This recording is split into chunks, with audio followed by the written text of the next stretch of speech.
Hello everybody, Storm here. Welcome back to Final Fantasy XIV Online, Shadowbringers. In the last episode, we entered the city of Eorzea and met our patrons, the Chais, and then began exploring the city and learning more about its society and the structure of its government, essentially. So, we found out that there are basically two tiers in Eorzea society, the free and the bonded.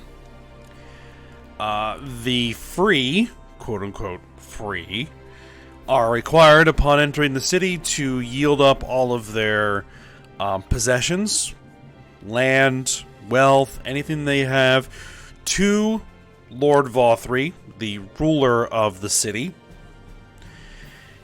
in exchange for Vauthry and the city's government, essentially providing them with all of their basic needs. Meaning that they can essentially live their lives in relative luxuries without really having to work or do much. So that's interesting. Also, we found out that Vauthry has some kind of ability to control the Sin Eaters. And this is how the city has become protected from Sin Eater attack, and also now why the citizenry of the city consider the Sin Eaters their allies, which is going to be a problem since we're trying to destroy them. The Sin Eaters. And then we learned about this process of ascension, which don't know many of the specifics there, but it seems to be a end goal for the citizenry. And we also pair that with the knowledge that many people enter the city, but very few ever actually leave, even as corpses. You would expect that even if people weren't being executed or anything like that, that eventually people would grow old and die of natural causes. But even then, it seems that there's not much of that. At least not recently, anyway. So, that's interesting. And then we had our first meeting with Vauthry himself, where he was punishing Kaishir, who had been discovered to be a fraud because, Alphino had tried to help him set up that business of trading produce for pearls. And that apparently did not go well for Kaishir. And Vauthry basically ordered him to cut off parts of his own body to feed it to Vauthry's pet Sin Eaters. We kind of get an idea of what might happen to people there. And because the rest of the citizenry are so utterly dependent on Vauthry for their every basic need, they're not only just incapable of providing any resistance, they don't even recognize that there's even a problem going on. So it definitely seems like Eorzea is not going to be any help to us moving forward with our project of destroying the Sin Eaters and bringing salvation to this world and to our own. So, in fact, they may even be a problem moving forward. So that's kind of where we're at. We're back at the Crystarium. Both Alice and Alphino are back here as well. We need to meet up and talk with both of them, and then probably have some sort of discussion about what the plan moving forward is going to be. So I'm guessing we're probably going to have a whole bunch of cutscenes here to go through. And there actually is something I wanted to do here. Let me just take care of that for a moment. Okay, yeah, just want a little setting adjustment. Increase the volume of the game just a tad.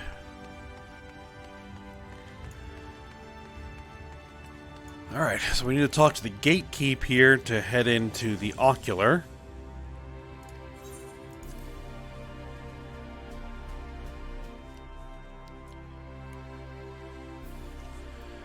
Alright, so there's Alice and Alphino. Let's go ahead and talk to Alice first. Alright, thank you for seeking me out, Yame. I mean, it meant a lot to have you there at my side. And looking at Alphino, I'd say he's as eager to begin this discussion as I am.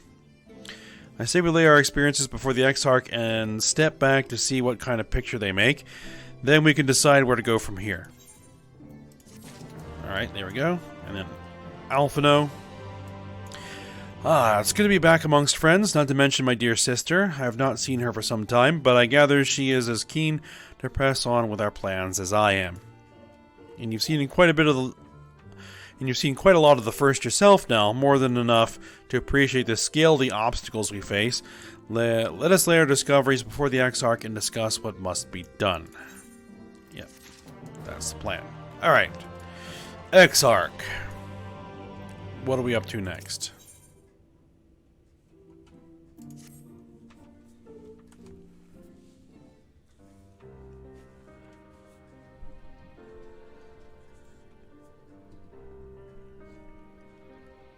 And so you return. Have you gained a better understanding of the crisis now faced by the First?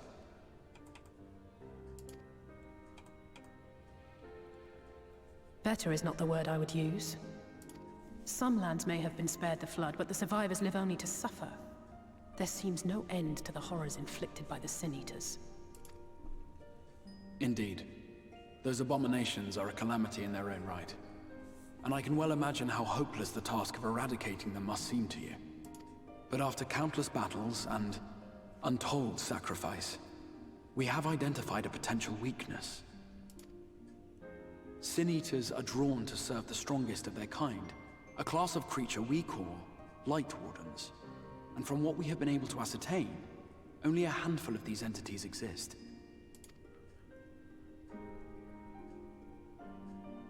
Just as an ant colony will perish in the absence of its queen, we believe that the death of a Light Warden will cause the lesser creatures within its sphere of influence to disperse. I have a feeling Yulmor might have something to say about any concerted action we take against these monsters.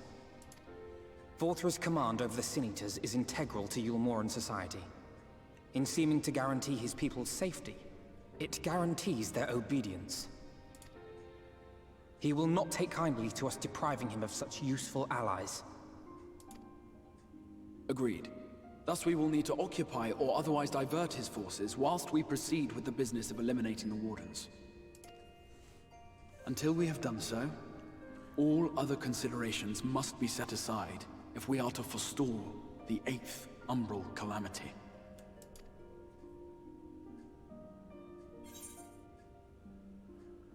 Let's see, are you sure that eliminating the Wardens will be enough? Indeed.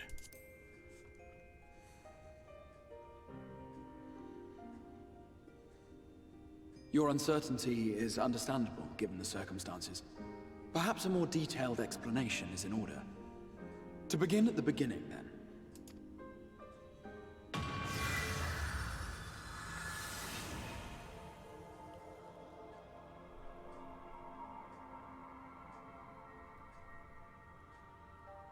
In the ancient past, a single star was divided into 14 worlds.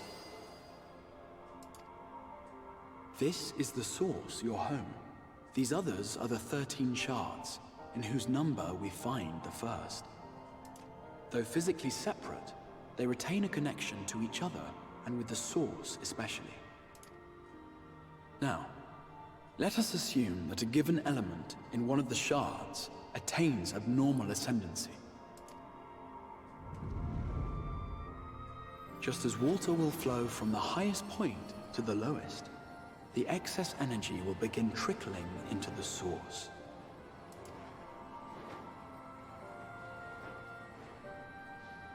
And such an influx of ether will of course exert a palpable influence. If the element in question were fire, then drought and wildfires might ensue. If it were ice, one might expect the weather to turn bitterly cold. As ether continues to pour in, such phenomena will become more and more extreme, until eventually, a single, untimely event triggers a disaster which cracks the barrier dividing the two worlds.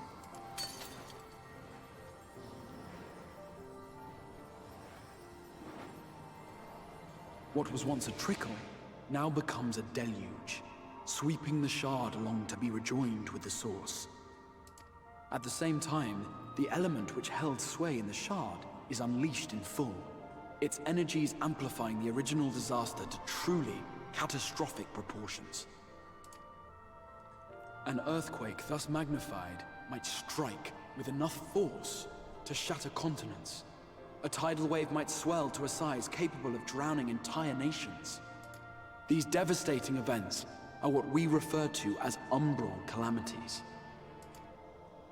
7 times has a calamity befallen the source. 7 times has a shard been absorbed.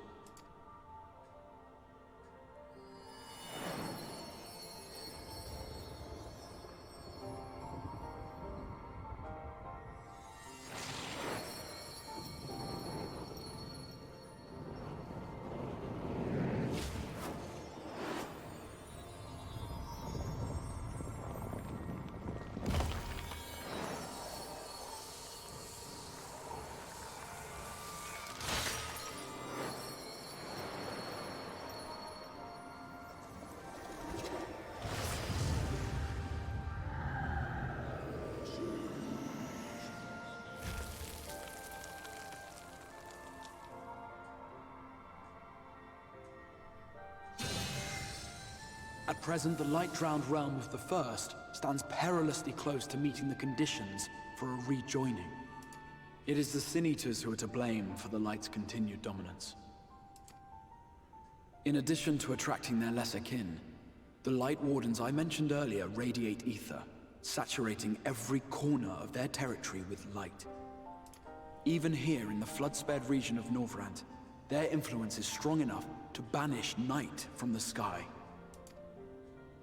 Thus, if we are to restore balance to the First and head off a potential calamity, it is imperative that we put each and every Light Warden to the sword. We've been doing our best to take the fight to the enemy ever since we first heard the Exarch's explanation. Though we have yet to claim any meaningful victories if truth be told. Apart from being confoundingly elusive, the Light Wardens possess a troublesome quality which compelled us to delay our plans until such time as you arrived.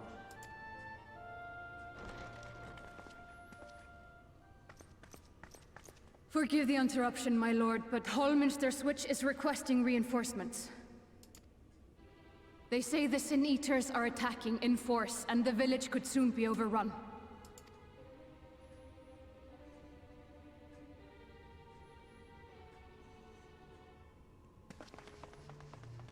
Alert the guard. We should be prepared in case the fighting reaches the Crystarium. You have command of our forces in the field, Captain, but hold off on entering the town until I arrive. That goes for Alphino and Alize as well. My lord.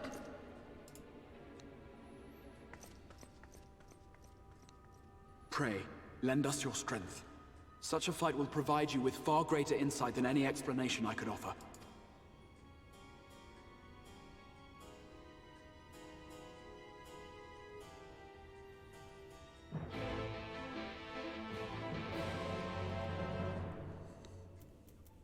Alright, so we got ourselves a rundown on the mechanisms of the calamities and the rejoinings.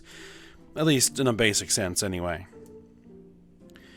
And at least, from the story that we've encountered, at this point we know of 3 of the calamities. There is the 3rd Umbral Calamity, which was the massive earthquake which destroyed the Allegan Empire, which we learned about during the Crystal Tower storyline. So that was a basically an earth aspected shard being absorbed, which caused that to happen. And then there was the 6th Umbral Calamity, which was a massive flood, which we saw some elements from that in Stormblood, because there was like a big ark that someone had built to try to survive it in one of the zones, and also in the kind of the big salt lake in Alamigo was formed during that flood, which destroyed a previous civilization. I think, yes. That whole area was flooded. And then there was the 6th... No, that was the 5th. The flood was the 5th, and the 6th... No, the flood was the 7th. The flood was the 6th, and the 7th Umbral Calamity was the fall of Dalamud and the releasing of Bahamut that occurred at the end of Final Fantasy XIV 1.0, that marked the end of the original release of the game and the eventual beginning of A Realm Reborn. Yes, I think my numbers are right there. So, yeah. Okay.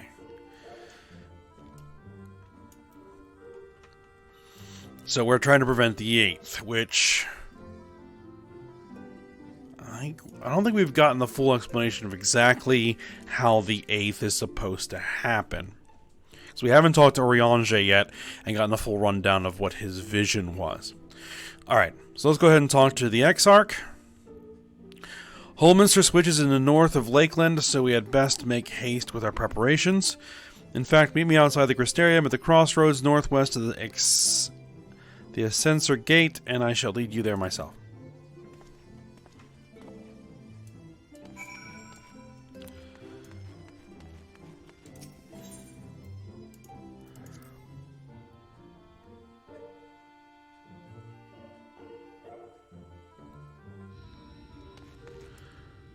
Alright.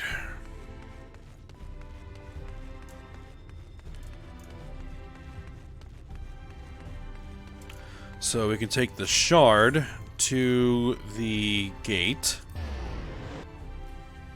which is our first trip outside of the city into Lakeland since we arrived, which is where all the purple trees and grass are.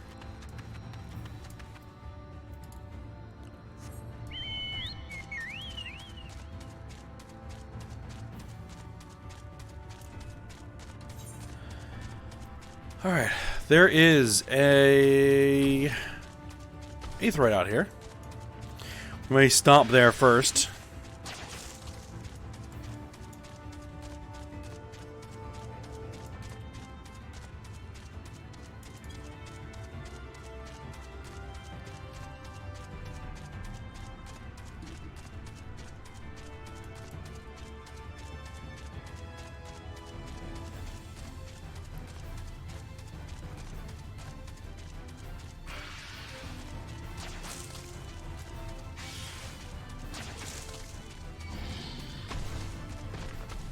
I'm not worried about the local wildlife at all.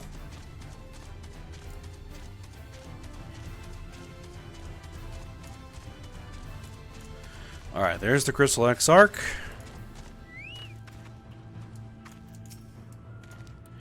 Alright, all set. We will, if we follow this road north, we'll arrive at the northern staging point. The village itself lies not far beyond. Quickly now. Well, as quickly as I can.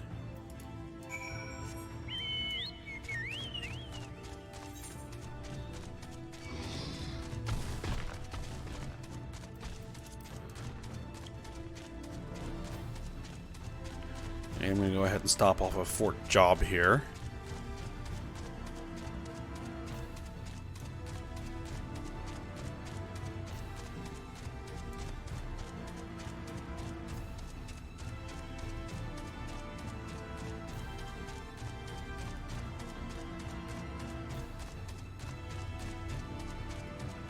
I think this is the turn. This is the turn.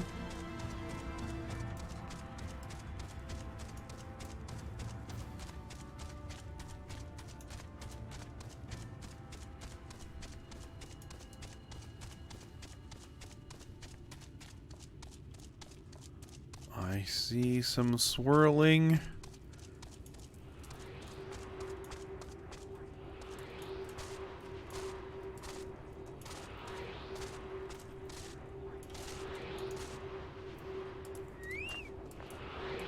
Let's see, how does one...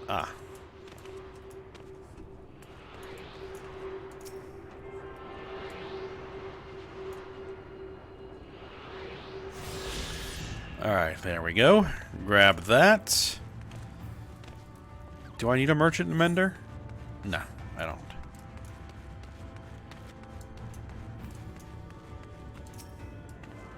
Attune to that 8th right, because we'll be using that later.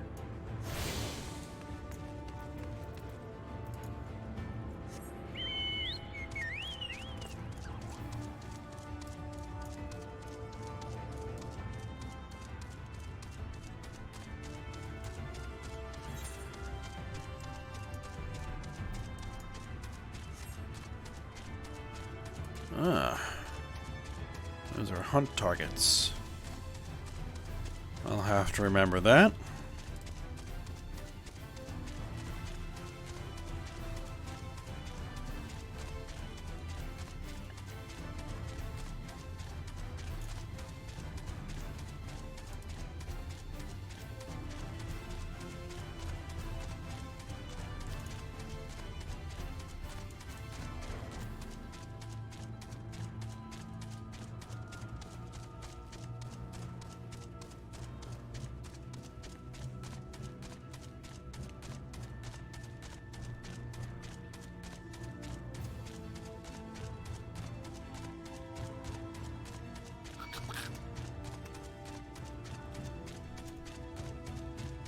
This is a fairly large zone.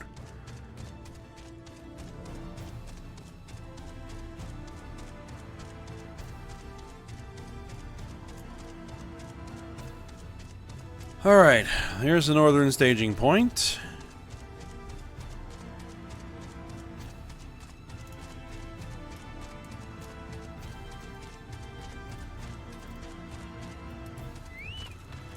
Alright, there's a Crystal Exarch. Alright.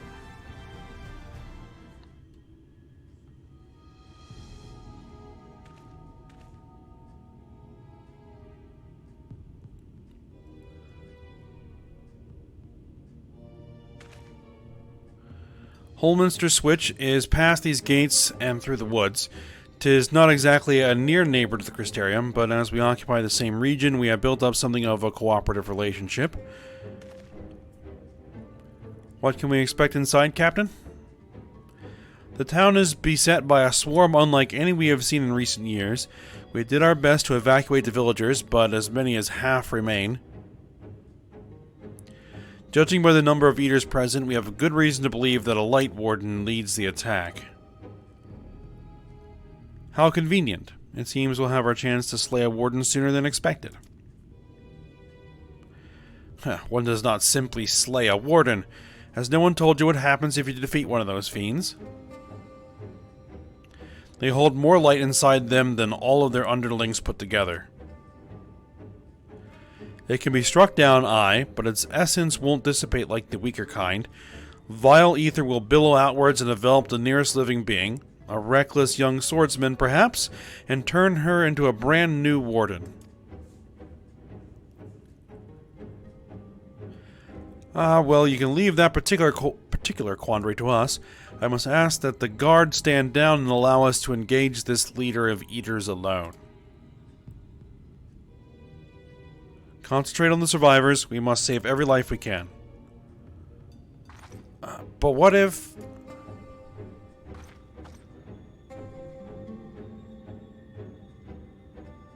Understood, my lord. As captain of the guard, however, I will not watch you brave such danger without an escort from our ranks. I insist that I go with you.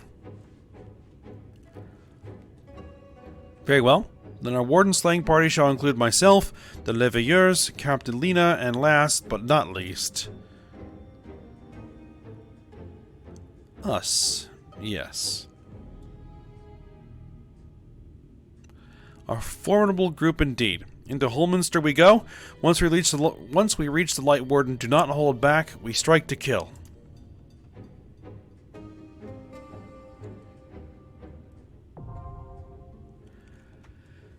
Alright. So here's our first dungeon. And the instance dungeons encountered in the Shadowbringers main scenario quests can be completed solo alongside a supporting party of NPCs.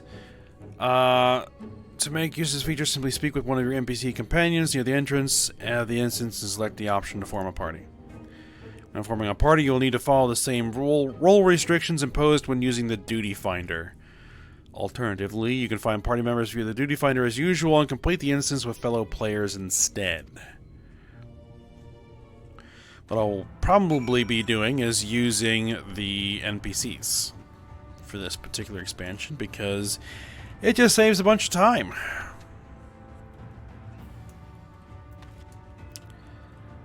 So, who's coming with?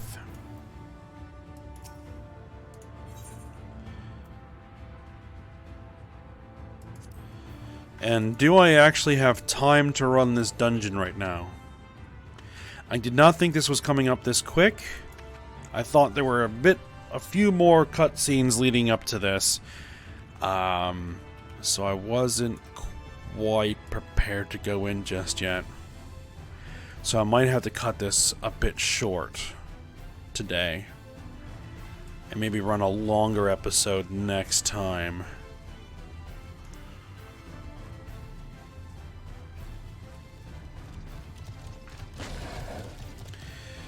You know what? I think that's what I'm going to go ahead and do. I'm going to go ahead and end this episode here. It is a bit of a short episode for today. But next episode will run a bit longer. We'll run the dungeon and then, you know, as much of what comes after the dungeon as I can. Alright, so that's going to be the plan here. So for now, I hope you guys enjoyed it. Thanks for watching. Go ahead, like, subscribe, and comment, and I will see you next time.